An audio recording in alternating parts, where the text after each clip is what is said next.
This is CyberSound, your simplified and fundamentals-focused source for all things cybersecurity. Welcome to CyberSound. I'm your host, Jason Pufahl, joined in studio by Michael Grande. Great to be here. And we've got Nathan Whittacre from Stimulus Technologies, the CEO, on our Zoom. Nathan, thanks for joining today. It's my pleasure. Thanks for inviting me. Yeah. So this is going to be a slightly different format for us. We typically bring somebody in and talk a little bit about like a security specific thing, or we've had a variety of different sort of vendors on here. This is the first time I'd say that we have somebody in the exact same space. Sure. And we're really going to try and spend some time, hopefully in an informational way or informative way, outlining what is an MSP or an MSSP, and frankly, what value do we bring to a business, right? Absolutely. So, Nathan, you are an MSP out of, well, you have a few offices. I know you're in Nevada right now. Can you spend a couple minutes on Stimulus Tech and give us an update? Sure. I'm CEO of Stimulus Technologies. We were founded in 1995. So back then it was break fix, building computers, working out of my brother's garage, for friends and family and businesses that we knew. Obviously the industry's changed quite a bit since then. So expanded as MSP, and we'll talk about what that means, came about, and then moving into the MSSP world, grown dramatically over the last 15 years or so. We are in 5 different states. So Nevada's our headquarters, California, Oregon, New Mexico, and in the Midwest in Missouri. So that's a little bit about us. And excited to talk about what MSPs are and how we can help businesses succeed.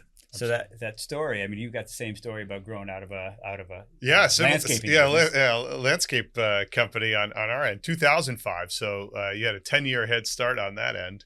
We sort of family business started. My brother and cousin are the founders of the company, and I joined in 2009. But similar story, working out of our other brother's landscape nursery, second floor, until we outgrew that space and sort of matured into a larger organization, and then just continued to grow. So let's do this. So here's the reality, right? You've been involved in Vancord now for 16, 17 years. Yep. Nathan, you started your company, so we'll say you've been involved for 30. I'm the fledgling here, right? Only having joined 6 or 7 years ago. But I think it's clear that the needs have changed, right? I mean, Nathan, you saying like you kind of worked in a garage fixing computers for friends and family, and then turned that into a business that supports business, and totally different practice. And I think, frankly, we started in a sort of similar way, right? Primarily resell, and then migrated more into that support space. Yeah, and that story, break fix, integration, sort of there's so many acronyms that are thrown around in this business, and Nathan, you made great reference earlier to sort of maybe defining the MSP. I would frankly love to hear your definition of what an MSSP means to you.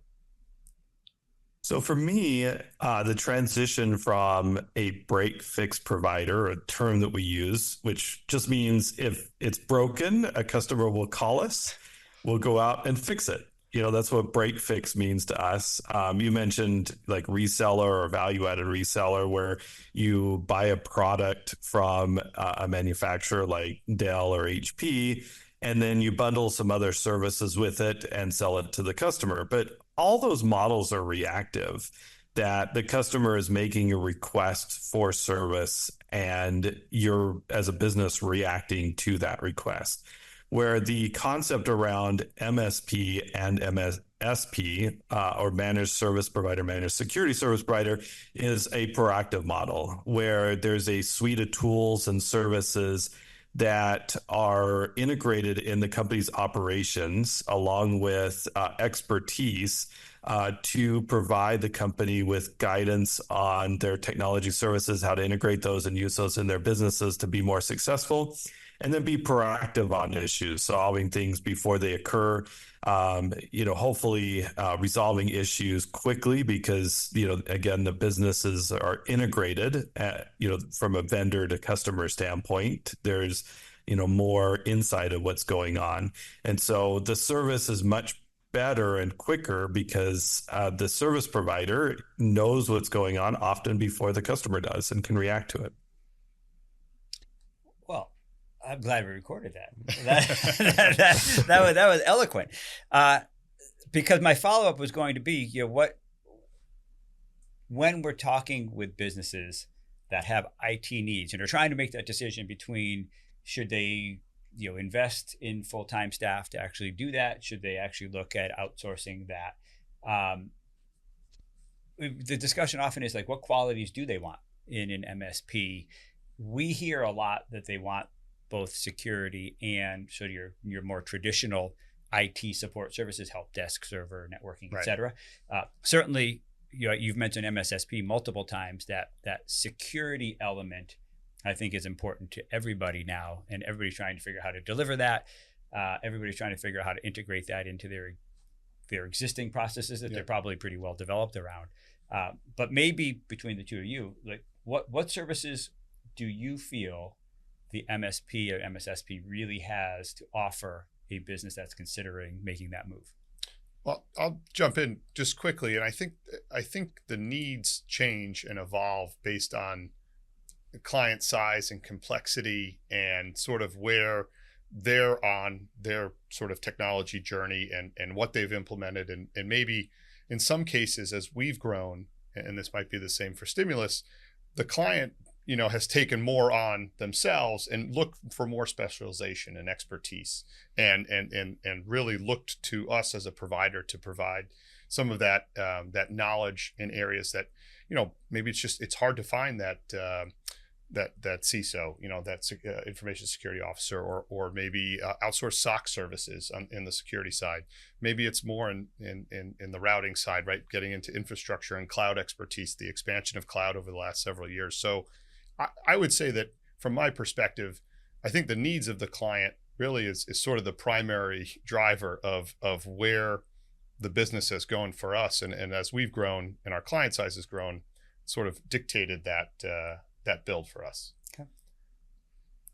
Yeah, I like kind of continuing on with that idea. In our business about 10 years ago, especially as companies were moving more and more to the cloud, the release of Microsoft 365 and some of these cloud services, we were concerned that our business would potentially go away, that there wouldn't be as much need for IT provider because a company could go out to Microsoft, buy the licenses directly for 365, wouldn't need an Exchange server or domain controller anymore, all these things that we've been selling for many years. And suddenly we would be cut out of the needs. And what we found was actually exactly the opposite, that businesses needed us even more because as these services became more complex, on the backside, to make it easier for the customers to use them, there was more need for the service provider to make it work. And I think we called it the Appleification for a while. Apple products work really well together. You have a MacBook, an iPhone, all these devices, and the customer's like, well, why couldn't my business computers work like my Apple products do? I just pull them out of the box and they just work. And you're paying a premium to Apple to make that integration work. And it's the same way on, a Microsoft environment or a business environment to make, hybrid work, remote work, make it all secure, make it work in the cloud, in the office. All that is very complex. And the specialization that's come out, from the team members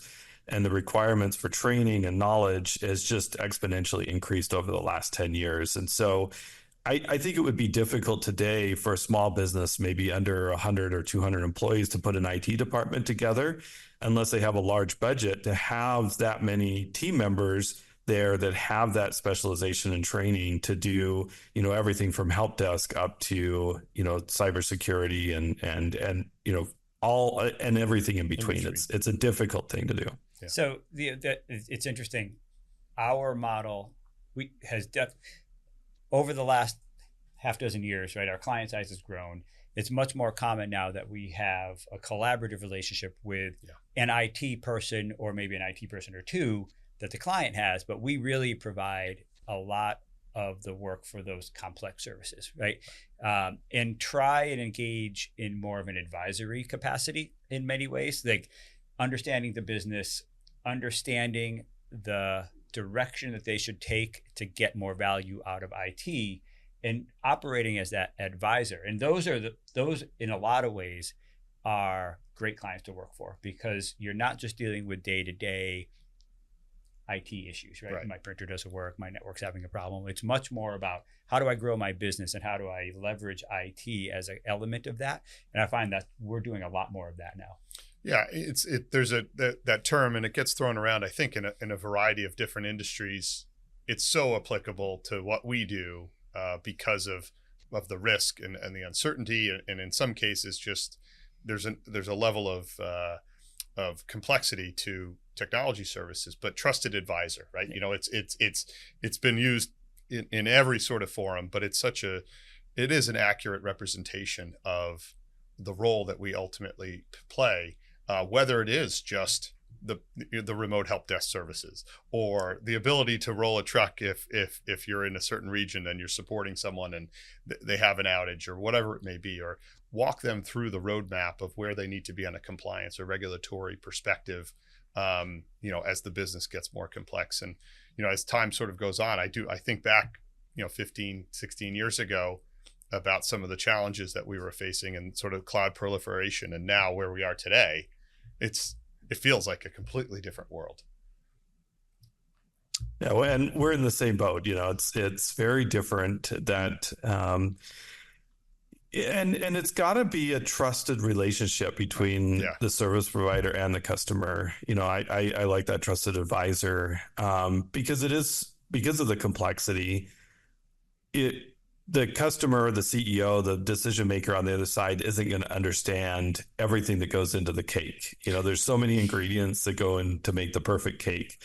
And there's just no way to explain all of that. And so it's incumbent on us as service providers to provide an idea that is understandable to the executive, to the decision maker, of what we do, but also make it all work in the back end. Yeah. And there's, just to sort of put one final bow on it, it's just, I think that's where, honesty and transparency and integrity really, over the long run, you could see with a business that's been around for 30 years, you've obviously established trust, and you've obviously run your business, and your staff represent themselves the way that you represent yourself.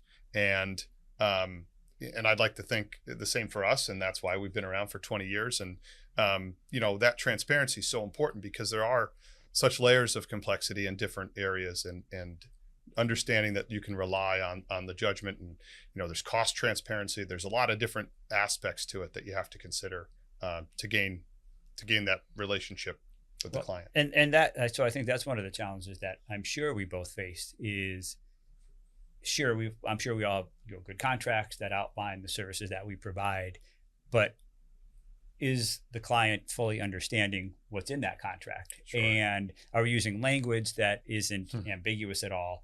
And are we having the conversations we need to have to ensure that they understand the service that we're providing, and we're providing what we say we are providing, right? Because IT is tricky that way. It to somebody who's not in the field, if it's got a screen, if it's got a keyboard, if it seems electronic, like the feeling is, well, you can support that, and you probably have expertise there. And it may or may not be something that you actually have contracted to support, right? And navigating that, especially we found on the security side, has really been challenging. We used, going back 5 years, we liked to use the word incident when talking about a general IT issue, right? Like, call and place your incident call. Yeah. And then we had people, of course, calling us for cyber attacks and ransomware for incident response, which to us is completely different. Yeah. But didn't feel completely different to a client. And navigating those is really tricky. Setting expectations and having clear sort of delivery marks and SLAs and what is covered. I think the language that we use, we made sort of referenced all the acronyms early on in the conversation, right? And it can be very confusing to clients. Sometimes it's confusing to ourselves. What is contained in a certain support engagement or any type of engagement. But setting clear expectations is just so important to success. I think the other thing too that's interesting about our industry is the better the work that we do, the less it seems like we're doing. Right. Right? If we're doing a great job and we're being proactive, we're maintaining the systems, all the updates are occurring, we're protecting the environment. Nothing goes down. It almost looks like we're not doing any work, and it's just amazing how much work has to be done to make that work well. And that's the hope for us, is that the conversations we're having are let's implement a new line of business application to improve our clients' customer experience, or let's onboard more employees because the customer is growing or moving to a new market or whatever it may be. Those are the conversations we want to be having, rather than calls about the emails going down or cybersecurity incidences or whatever it may be. Happy to do both, but it's certainly, if we're doing a great job, that's where we want to get to, is having those really high level strategic conversations with our clients and implementing the solutions to make their businesses better. Yeah, and oftentimes, to a client, you're only as good as what has occurred since the last problem, because there's always something, right? There is the issue where the printer doesn't work. There is, unfortunately, the client that gets ransomware. Yeah. There are things that happen. Yeah. And, if you haven't established trust, if you haven't been transparent up front, those are really challenging to navigate, which is why I think communication is so critical in every engagement that we have, because you need to make sure that you're communicating regularly. You need to make sure that people understand what you're doing, how you're delivering it. And frankly, in some cases, understand how their employees have a role to play for good security or for utilizing technology as it's intended, things like that. Yeah, I generally fall back on this the explanation of how to deliver technology services efficiently and productively, while letting the business continue to run in a manner that doesn't sort of interrupt their momentum. And I think that sometimes technology and security practices can feel like it's so burdensome, and it causes so much obstruction to the normal course of business. And we really work hard, and I assume and know Stimulus probably does the same thing. How can we make this more efficient, right? How can we help the business process continue? Let the clients move and do what they need to do, focus on their business, and let us worry about the technology. No, for sure. It's definitely the back end should be as seamless as possible. One thing I see in our industry kind of about trends and things like that that's interesting, and kind of maybe a caution for all our clients that are listening.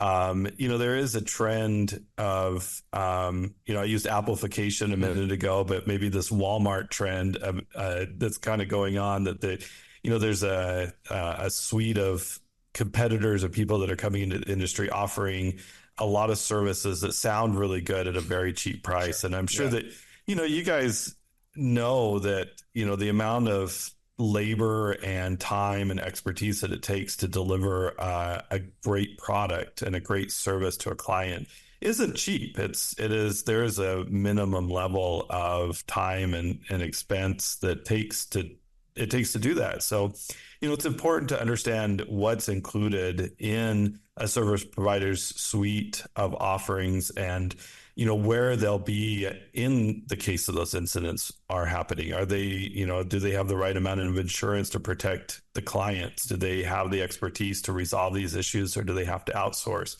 Do the vendors that they're using, are they the top of the line vendors? Right. Gartner comes out every year, and has their 4 quadrants. Are they buying, the top quadrants and of products? And I think those are questions that, customers need to ask is, what is in that cake? And how do you, as a service provider, look at that? Are you buying the best ingredients so it is the best service?